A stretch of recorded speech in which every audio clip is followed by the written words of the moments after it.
today is day 2 of how entrepreneurial leaders build and sustain great relationships.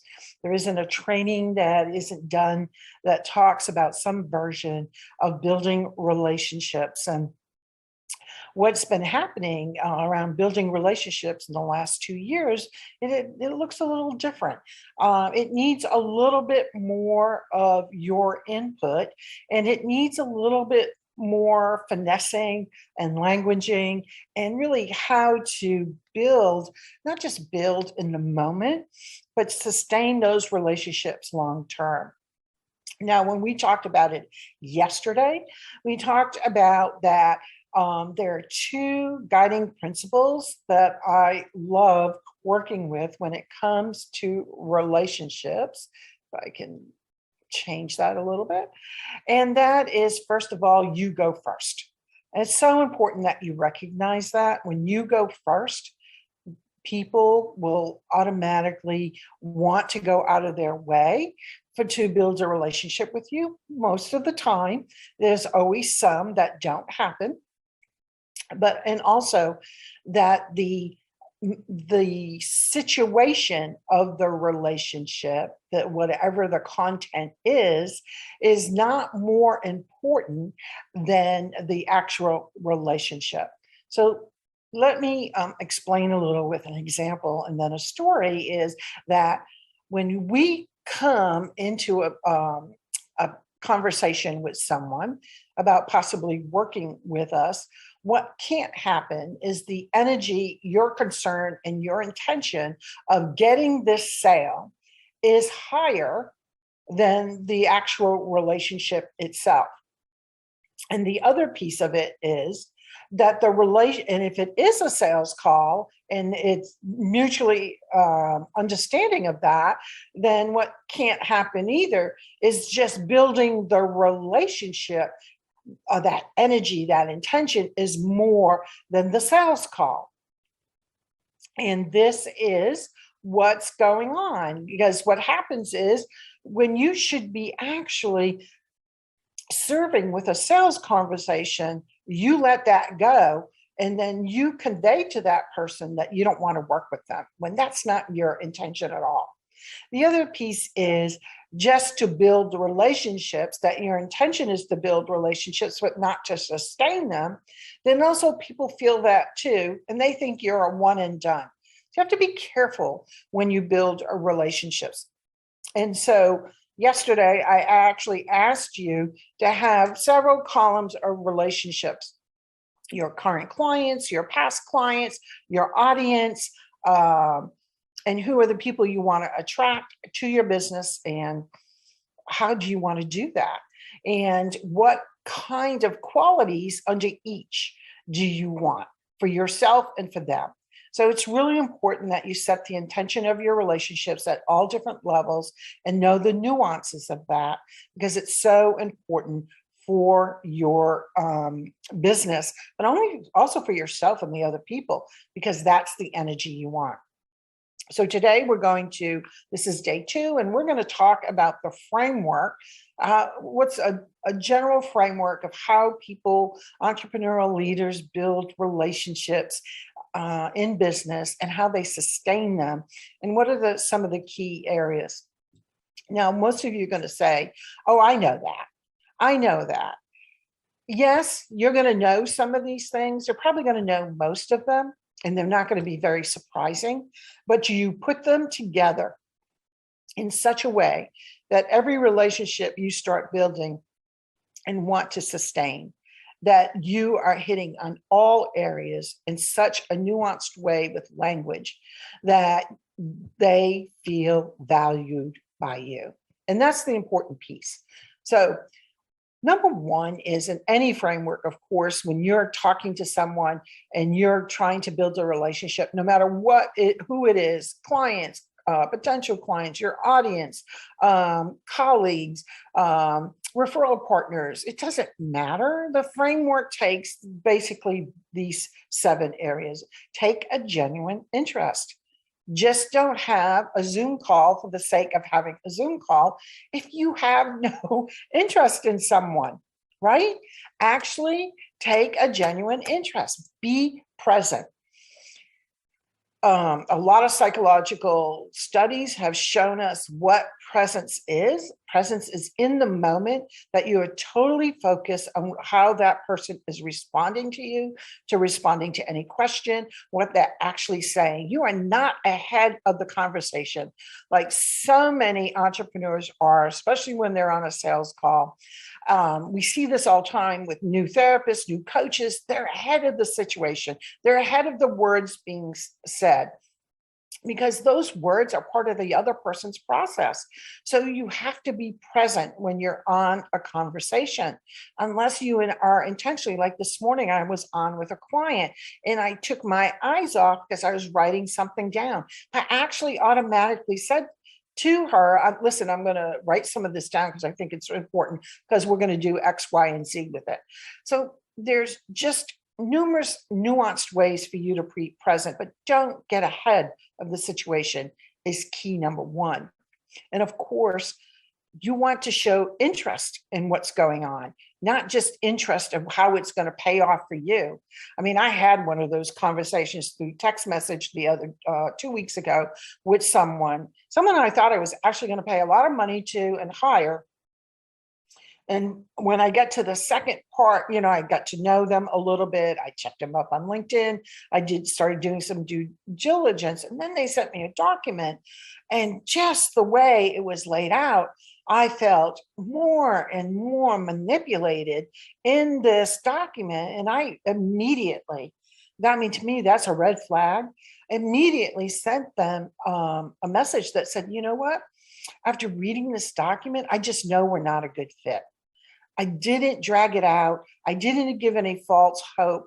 I mean, that's how you're supposed to be interested and know when to pull out also in terms of the relationship, especially at the beginning when there's no interest at all on your part as you get to know them. It's okay to have that be one and done if that is actually someone that you are not interested in working with. There's no way you would ever connect with them on any certain way because they're just not in your world. They're probably great in someone else's world, and that's okay. But if you're interested, what happens is you find out right away whether it's a good fit or not. Then, of course, be connected to the conversation. Just don't kind of listen. It goes back to being present. So it's being present and then it's being connected that really shows interest. And your connection is that energy coming across Zoom, the words you use in a text message, the words you use in a DM. I mean, all those things count, but you're not sloppy with your language. You're not sloppy with how something comes off. And so it's important, for the sake of you truly building genuine relationships that last in all different areas of your business. It's really important that you be present, you be interested, and you be connected, because it works both ways. Like I said, you'll know this is the right person for whatever area of relationships you have in your business, and also if they're not. And they may feel the same way about you. And you'll hear that. You'll hear it in their words they use, and you'll hear it in there and feel it in their energy. So the second one, of course, is another simple piece of the framework, which is get to know them. Yes, you have all the right questions. Tell me about your business. Tell me what your average income is. Tell me, when did you get started? What's the most important thing in your business? I mean, these are some of natural questions depending on what you do for your clients. But getting to know them is not just about their business, but it just gets to know them about them, how they want to be in their business, or how they want to be in whatever the topic is that you started with, about just getting to know them, that it's just kind of like a coffee conversation. So I love to today say things like, tell me more. I'd love to know more about that. I'd love to know more how you handled that. Ooh, I just hit the computer. That's the kind of questions you want to ask with genuine presence, like I said in number one. And then the other piece that really starts cementing you getting to know them is knowing their story on if it the conversations about business or just getting to know them. What's the story that got them to where they are today, or got them to where they are today in their business, or what's the story about where they want to go. All those things are important. And if you follow what I said on Monday on the two principles that are so important about building relationships, you go first is number one. So you're asking those questions. And most people will reciprocate and they will want to know about you also. It's that give and take. But nowadays, after we've gone through the last 2 years, people are craving to be known. It's not in popularity, in this moment when you're building a relationship, but to be known by you, to feel valued, to actually feel like they're being heard. Because, gosh, the last 2 years, so many people have not felt heard and they're tired and they're overworked, some of them, or they don't have work, or whatever it is that your audience is craving from you. If you to know their story helps you to really understand where they've been in the last 2 years and how exhausted or mentally health stretched out or whatever it is, because that's what is going on with the population, even in entrepreneurship. I know the thing to do in entrepreneurship is to be out on social media and saying everything is fine. Well, not everything is fine. It doesn't mean it's terrible. It doesn't mean people didn't work through what happened, but just know they may be a little bit tired and they don't even know it. And for you to want to know about their story deeply really connects them to you for your caring. And that is so important. So you want to know them, you want to know about them, but you want to know their story. What has been the story for the last 2 years? And what was the story before? What's the story moving forward? All so important in building relationships and wanting to let people know that you've heard them. That's how you do that. It's just not out of context of what the environment is. It's their environment, your environment, the world's environment, the entrepreneurial space, if that's where you do B2B business, or the consumer space. It's the context of the environment that really shows where you need to go in getting to know them, know about them and their story. So the third one is show genuine appreciation. Um, Most people, if I don't know any entrepreneur that hasn't told me, gosh, I don't have enough time to do this. Time and money are the two things. But lately I've heard more about time, time, time. So appreciate that they've taken time out of their day to speak to you, because time is precious. We don't get that back. We can always change a strategy and get more money, but we can't get the time back. So appreciate them and truly care about the time they have given you. Truly value what they are telling you. It's more than caring. Understand the value they bring to the table. Understand the value they bring to their own clients if it's B2B. Understand what value brings. And value is about momentum, meaning this is the result they get for their clients, or this is the result they want to get for their clients, or however they are working out there. And they want to know that they can do that for their clients. And so value what they do, and ask questions about that, because that's about the story also. So when you value, you truly care and you truly value, there's always important at this point to do an extra.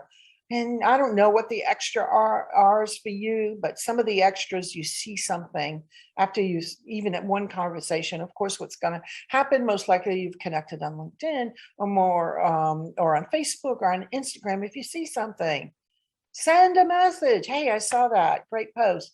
I'm sorry to hear about what happened in your family. I mean, do the extra, extra. And remember it.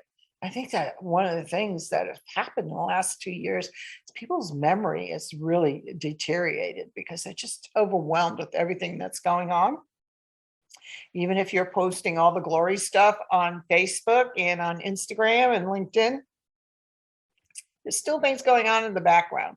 So when you build a relationship, you want to know that when you care about someone, you care about everything. And those extras mean a lot.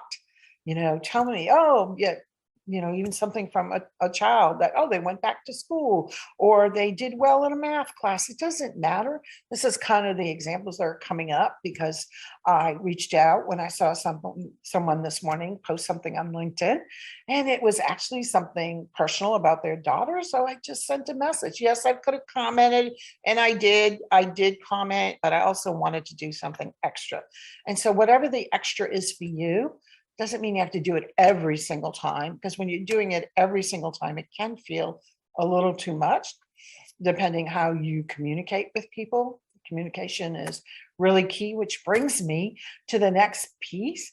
To build on the relationship is to know that words matter, and how you use your words, how you use language is so darn important. I mean, it is constant, something that I'm always helping my clients with, when they're with their messaging, and how do I respond to this email?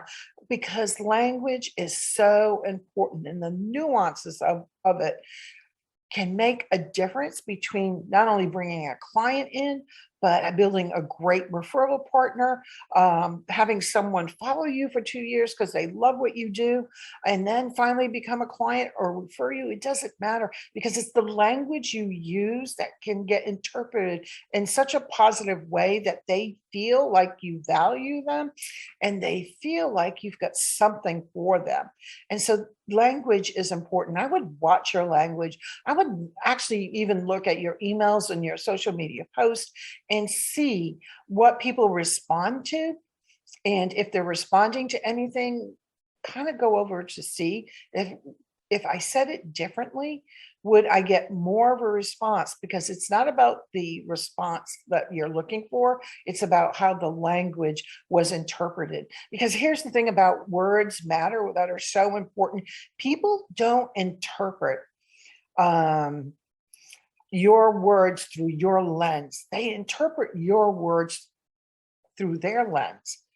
And, a lot of times that takes practice. Just so know that.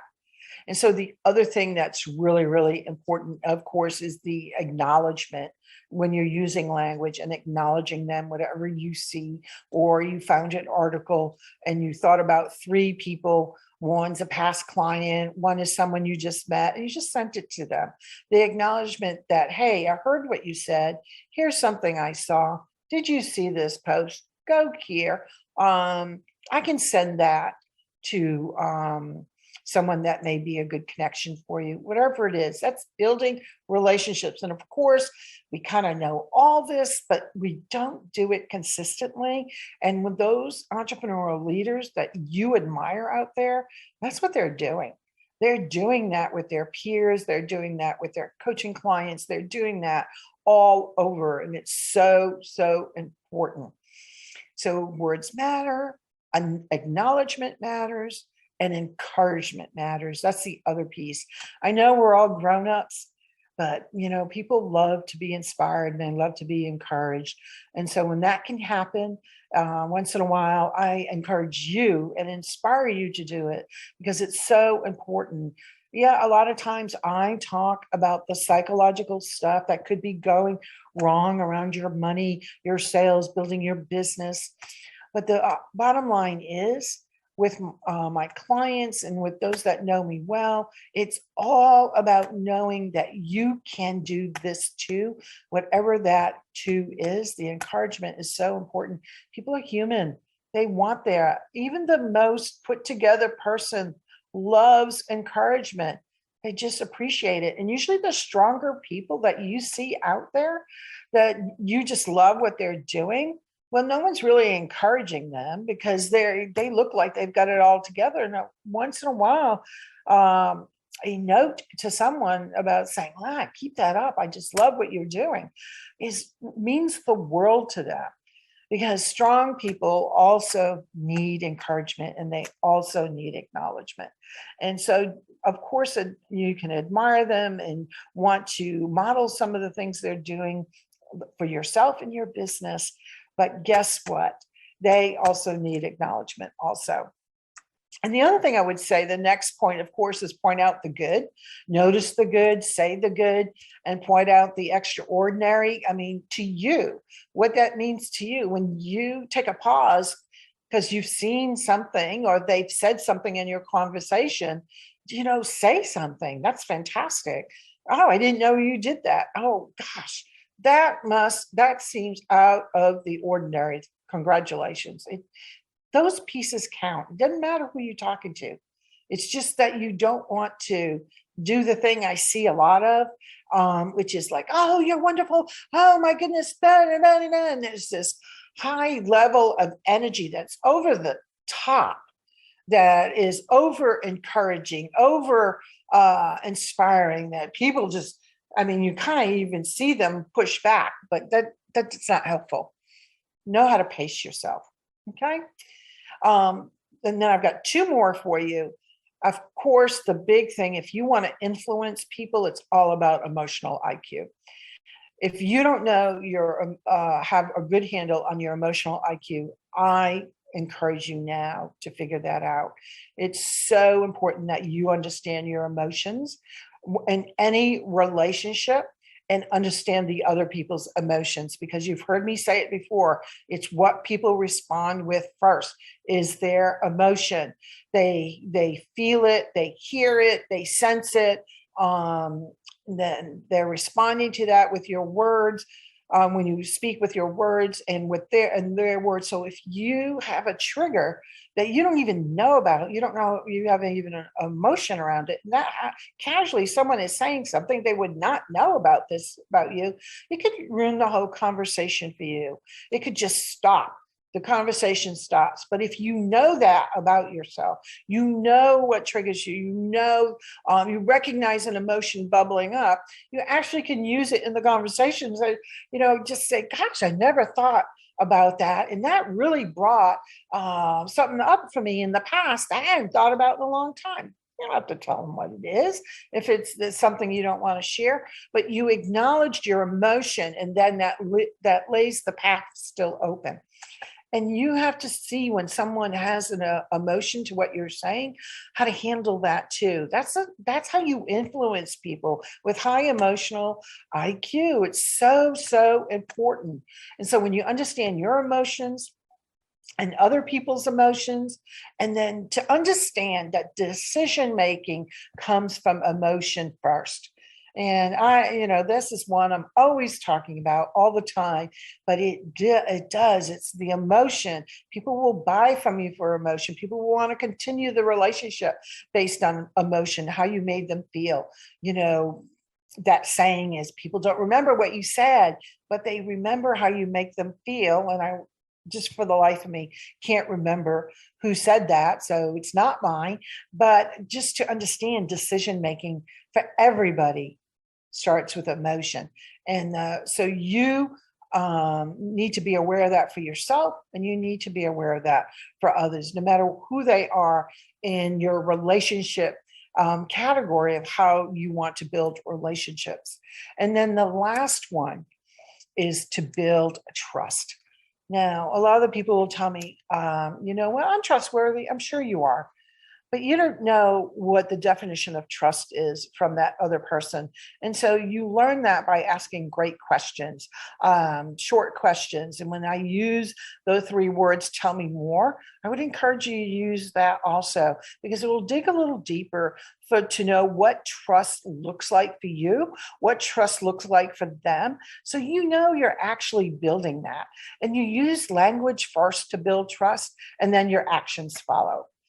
So, these are 7 points. They are great, great points for you. If you know them all, just for you to remember them. And for those of you that didn't know them all, just know to put them into your conversations every single time that you want to build and sustain a relationship. And if I had to choose one that was the number one framework for you for everybody in this world to get is the influence of emotional IQ.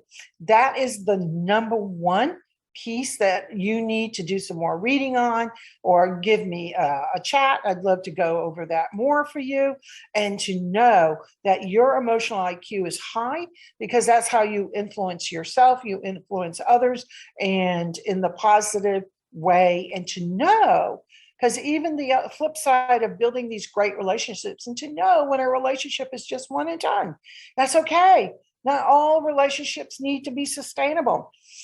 The ones you want sustainable, you need to take everything that's in the training and incorporate that.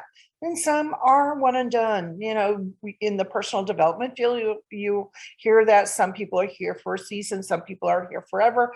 The saying around that. But you, as a business owner, as an entrepreneurial leader, need to take this and really incorporate it into your business, because you will be happier with your business, and you'll be happier with yourself in the end. All right. Well, that is it for today.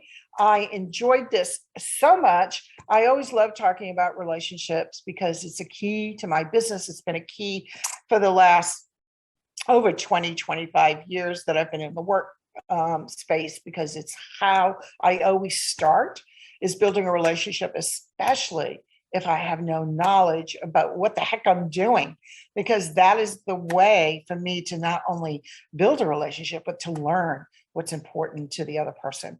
So have a wonderful day. We will see you tomorrow, Wednesday at 12 noon, talking about the next part of building and sustaining relationships for entrepreneurial leaders. Have a wonderful day. Bye for now.